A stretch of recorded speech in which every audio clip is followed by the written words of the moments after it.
अगर लोगों का असली चेहरा देखना है तो तुम अपनी खाली जेब दिखा दो। कल मैं ये मैसेज पढ़ रहा था कि अगर हम अपना खाली जेब लोगों को दिखा दें तो वो अपना असली चेहरा हमें दिखा देंगे। यानी कि गरीबी, बुरा वक्त, तेजहीन, ऊर्जाहीन जीवन, इसी में दिखता है लोगों का असली चेहरा। आइए आज कुछ ऐसे दौर पर चलते हैं जहां हमें दिखाई पड़ेगा जब कोई आदमी गरीबी के दौर में जी रहा होता है तो लोग कैसे उसे अपनी असली चेहरा दिखाते हैं। एक टीचर हुआ करता था, आज से बहुत साल पहले की बात है, शायद 20-25 साल पहले की बात है। आज ही वो टीचर मुझे बता रहे थे। उस टीचर ने जिस स्टूडेंट को पढ़ाया था अपने स्कूल में, वक्त आने पर वो स्टूडेंट ने आगे जाकर एक स्कूल खोला और उस स्कूल में इसी टीचर ने जाकर नौकरी मांगी। जरा गौर करिएगा बात को। शायद मांगा नहीं होगा, स्टूडेंट ने बुलाया होगा। तो वक्त इतना खराब हो सकता है कि एक आदमी को, एक टीचर को अपने स्टूडेंट के यहाँ नौकरी करना पड़े।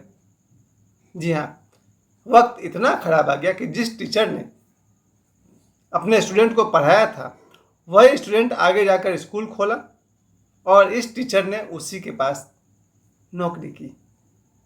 सोचिए कितना नागवार गुजरा होगा। आज मुझे दिन में वो टीचर मुझे बता रहा था कि हम तो अपने स्टूडेंट के यहाँ नौकरी किए हैं। बहुत दुखद, ये मेरे साथ भी हो चुका है। जिन बच्चों को मैंने पढ़ाया है, एक दिन उन बच्चों के यहाँ मैं एम्प्लॉय बन के गया। ऐसा मेरे साथ एक नहीं, शायद 10 बार हुआ होगा। क्योंकि एज ए टीचर मैंने जिन बच्चों को पढ़ाया था वो बच्चे बड़े हो गए, शादी ब्याह कर लिए, उनके बच्चे अब हैं, तो उन्हें पढ़ाने के लिए मुझे जाना पड़ता है। ये कैसा वक्त था मेरा, अपने ही स्टूडेंट को का मैं एम्प्लॉय बन जाता हूँ। सब समय का खेल ही तो भैया। और पुराण में भी कथा है, आप सबको मैं कथा नहीं बताऊंगा, सिर्फ टाइटल बताऊंगा, आप समझ जाएंगे। राजा हरिश्चंद्र। राजा हरिश्चंद्र जो राजा हैं, समय बदलता है और उन्हें अपनी पत्नी को बेचना पड़ता है, अपना बेटा को बेचना पड़ता है और खुद भी काशी में दशाश्वमेध घाट में उन्हें काम करना पड़ता है। समय बदल जाता है तो सब हो जाता है। तो आज जैसा कि मैं आपको बता रहा था कि एक ऐसा टीचर भी दुनिया में हुए जो अपने ही स्टूडेंट के यहाँ नौकरी की। मैं भी अपने स्टूडेंट का मैं एम्प्लॉय रहा और जब मैं अपने स्टूडेंट का एम्प्लॉय हो गया, उनका तेवर तो देखो।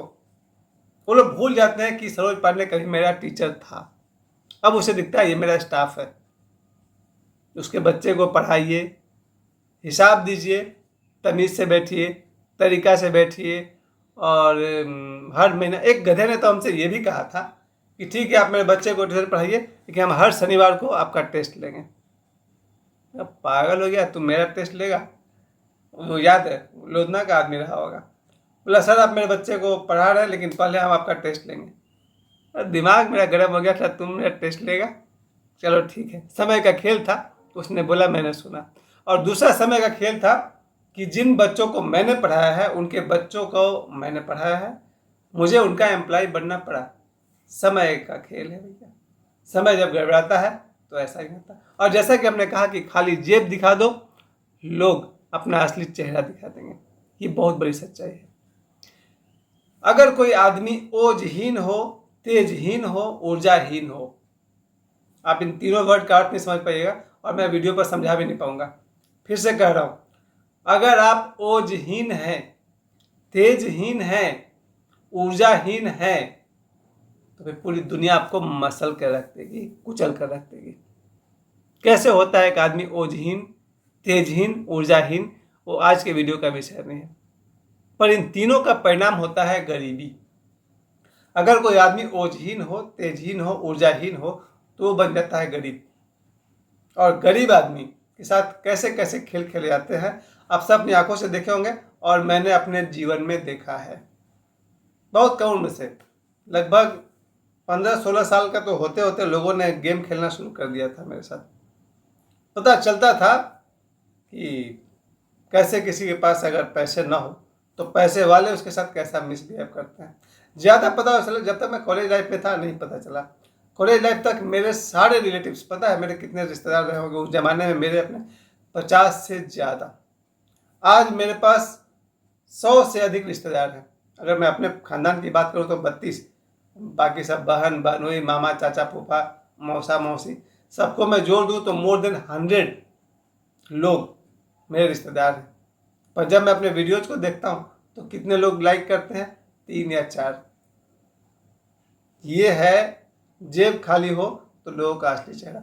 एक मतलब तो ये है कि मैं इतना बेकार बोलता हूँ कि लोग मेरी बात क्यों सुनेंगे, और दूसरा मतलब ये है कि आपके अपने लोग भी नहीं चाहते हैं कि आप तरक्की करें। पर जो मेरे वीडियोज को 100 व्यूज जो लोग कर रहे हैं वो कौन लोग हैं? जो लोग 100 लोग जो मुझे देख रहे हैं वो कौन है? खैर वो मेरा विषय नहीं है। आज का विषय है कि अगर जेब खाली हो तो लोग अपना असली चेहरा दिखाते हैं। जब मुंबई में नौकरी करना पड़ा 22 साल की उम्र में, उन दिनों के 10 नौकरी की तो बात ही छोड़ दीजिए, एक से एक क्या बोलते हैं बॉसिंग देखा मैंने, कैसे कैसे बॉस के। मेरा अधिकांश जो बॉस था मराठी था, गुजराती था, पंजाबी था। इनके साथ काम करने का शुभ अवसर मिला और उस शुभ अवसर में यही सीखा, आदमी अगर गरीब हो तो अमीर लोग उसको, खासकर उसके जो बॉस होते हैं, बहुत बुरा हाल करते हैं भैया। जो लोग गुजरात में और दिल्ली में नौकरी करते हैं, आप उनका सच्चाई नहीं जानते हैं, बड़ी मुश्किल है। हाँ, दूसरा पार्ट, उस जमाने में भी मेरे साथ जितने भी लोग थे 15, 20, 25 दोस्त हुआ करते थे मुंबई में और यहाँ भी।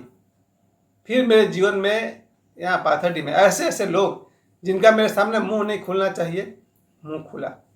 पर 2025 में ऊपर वाले की असीम कृपा से, और specially my special thanks to Baba Bageshwar.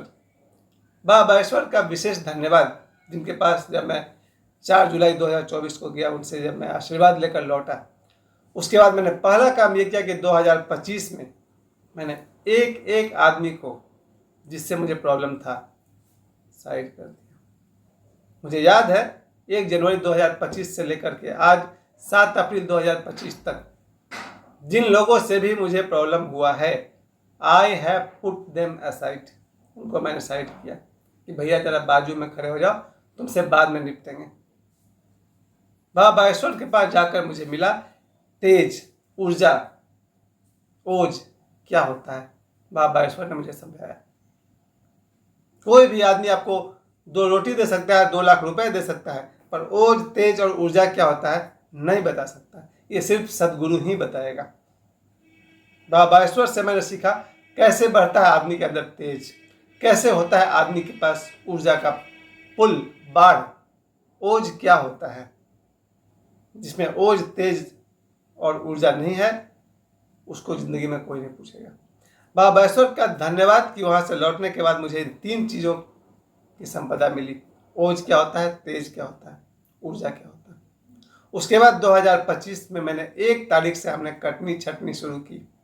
मैंने 1 जनवरी 2025 से लेकर आज तक, शायद चौथा महीना चला ना, जिन जिन लोगों से मुझे प्रॉब्लम था, जरा बाजू हो जा भाई। अभी 4 दिन पहले एक भाई ने बकवास भी किया जम के, उनको तो मैं बाद में देख लूँगा। प्यारे दोस्तों, मैं अहंकार की बात नहीं कर रहा हूँ। किसी गरीब को, किसी कमजोर को सताओगे, अगर उसका वक्त बदला, मेरे जैसा आदमी तो सिर्फ नहीं कहेगा, नमस्ते करेगा, बोलेगा बाजू खर्चा। मेरा समय बदला है तो मेरे गुरुओं से, देवड़ा बाबा से, बाबा बागेश्वर से, ओशो से। इन्होंने मुझे शिक्षा दी कैसे बढ़ता है तेज, कैसे आता है ऊर्जा। रुपया पैसा कमाना तो आपको स्कूल कॉलेज भी सिखा देगा, पर कोई माँ बाप आपको ऊर्जा और तेज कमाना नहीं सिखाते हैं। मेरे माँ बाप ने तो नहीं सिखाया, कम से कम। किसके माँ बाप सिखाते हैं कि बच्चे में तेज, ऊर्जा और ओज कैसे आएगा? किसी माँ बाप को खुद ही नहीं पता, आपको क्या बताएंगे। मेरे सदगुरु को धन्यवाद, पंडित धीरेन्द्र कृष्ण शास्त्री को धन्यवाद, ओशो को धन्यवाद, देवड़ा बाबा को धन्यवाद, और कोटि कोटि प्रणाम जिन्होंने हमसे कहा राम का नाम लो भैया। अगर आपके जीवन में धर्म है, राम का नाम है, मंत्र जाप है, ध्यान है, योग है, आपके जीवन में ओज बढ़ेगा, तेज बढ़ेगा, ऊर्जा बढ़ेगी और पीछे पीछे धन भी बढ़ेगा। क्यों? क्योंकि आपके विचार अगर मजबूत होंगे, आपके कर्म अच्छे होंगे, फिर आपको कोई प्रॉब्लम नहीं होगा। तो कैसे किया जाए कि हमारे जीवन में, और ये जो बात मैंने आपसे कही कि लोगों को खाली जेब दिखा दो, वो आपको अपना असली चेहरा दिखा देंगे, 100% सत्य। मुझे अभी इतना ही कहना है, और मेरा जोर जब कोई मेरे वीडियो को देखता है तो उससे ही है, राम से हाथ मिला लो भैया। ये कल जो रामनवमी मनाया गया है, श्री राम नवमी, पूरे भारत में सबसे ज़्यादा तो हम लोग को शक रहता है कि पता नहीं बंगाल में कैसे होगा। A1 रहा। पश्चिम बंगाल में श्री राम नवमी बहुत बढ़िया से जबरदस्त तरीके से मनाया गया। जय श्री राम। उसके बाद हैदराबाद में भी श्री राम नवमी मनाया गया। कमाल हो गया। झारखंड में धनबाद में पाथरडी में श्री राम नवमी मनाया गया और महाराष्ट्र में तो बहुत बढ़िया से मनाया गया और पूरे भारत में श्री राम नवमी बहुत बढ़िया से मनाया गया। क्यों? क्योंकि भगवान श्री राम ऊर्जा के, तेज के और ओज के हिमालय पहाड़ है। आप, मैं आशा करता हूँ आपको मेरी बात शायद समझ में आई होगी। आपके जीवन में अगर ओज नहीं है, तेज नहीं है, ऊर्जा नहीं है तो धन भी नहीं रहेगा और तब दुनिया आपको दिखाएगी आपको अपना असली चेहरा। आप लोगों को अपना खाली जेब दिखा दो, लोग आपको अपना खाली चेहरा दिखा देंगे, असली चेहरा दिखा देंगे। धन्यवाद, प्रणाम।